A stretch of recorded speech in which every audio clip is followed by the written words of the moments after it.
Assalamualaikum warahmatullahi wabarakatuh. Halo anak-anak hebat, apa kabar? Sehat semua ya? Alhamdulillah. Baik, pada kesempatan kali ini jumpa lagi dengan Bu Deni dalam Tatap Maya, yaitu mengenai materi sumber-sumber energi terbarukan.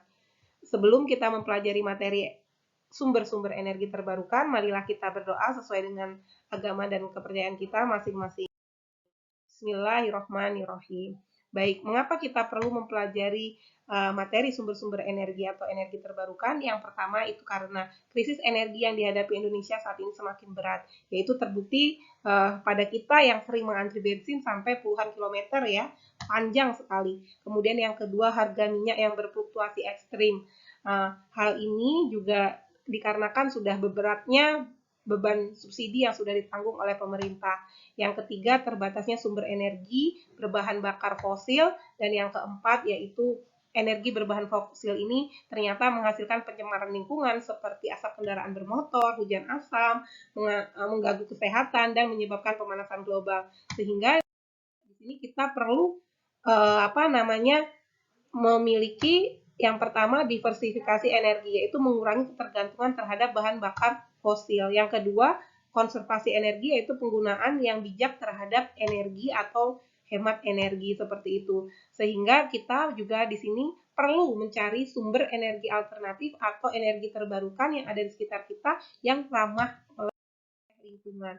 Sumber energi apa saja yang ada di sekitar kita yang ramah lingkungan? Yang pertama yaitu energi matahari atau energi surya, di mana ketersediaan energi matahari atau energi surya di Indonesia ini sangat melimpah sepanjang tahun dikarenakan kita termasuk daerah atau negara yang berada di daerah khatulistiwa seperti itu. Nah, di sini kita akan memanfaatkan solar cell atau panel surya, yaitu alat yang dapat mengubah energi matahari menjadi energi listrik. Nah, ini bentuk dari solar cell atau panel surya. Yang kedua yaitu energi angin. Ketersediaan angin juga melimpah sepanjang tahun gitu ya. Nah, untuk di daerah kita ini kalau di Lampung ini daerah Kemiling itu anginnya sangat kencang. Kemarin waktu Bu Deni jalan-jalan di puncak Vietnam itu anginnya luar biasa sekali, jilbabnya sampai terbang-terbang ya. Nah, kemudian ini contoh dari energi angin ya.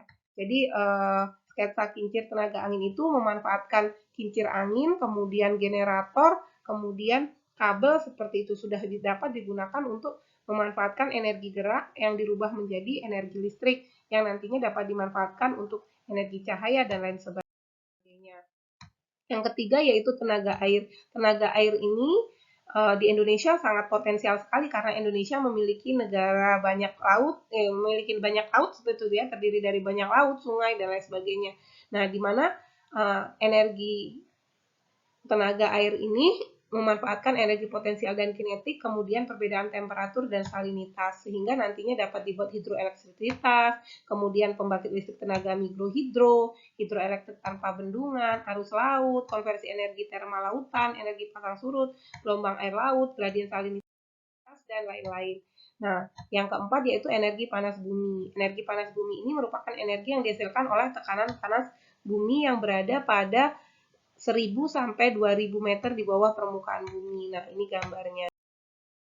Kemudian energi biogas.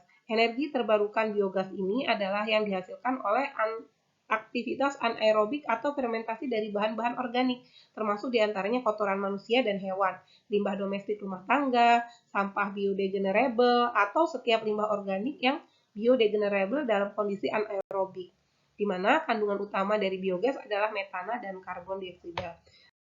Nah, secara lengkapnya komposisi biogas yaitu metana, karbon dioksida, nitrogen, hidrogen sulfida, dan oksigen, di mana kandungan yang paling tinggi adalah metana dan karbon dioksida ya. Kemudian jenisnya yaitu biodiesel, bioetanol, biooil, biokerosin, minyak bakar, dan biogas yang dapat digunakan sebagai pengganti bensin, minyak tanah, HSD, dan lain-lain. Berasal dari bahan baku seperti yang mengandung pati. Ya, tanaman yang mengandung pati itu adalah gula, jagung, sorghum, tebu, dan lain-lain. Di sini, bioetanol itu merupakan salah satu biofuel yang berasal dari sumber hayati. Kemudian, bioetanol ini atau dengan rumus C2H5OH adalah cairan kimia dari proses fermentasi gula dari sumber karbohidrat yang menggunakan bantuan mikroorganisme, di mana gasohol merupakan campuran bioetanol kering atau absolut terdenaturasi dan bensin pada kadar alkohol sampai dengan 22% volumenya. Istilah bioetanol identik dengan bahan bakar murni BEC, gasohol berkadar bioetanol X% dari volume. Pemanfaatan bioetanol ini sebagai bahan bakar subsidi BBM pada motor berbahan bakar bensin. Kemudian gasohol E10 dapat digunakan langsung pada mobil bensin biasa. Nah, demikian yang dapat saya sampaikan mengenai sumber-sumber energi terbarukan yang ada di sekitar kita.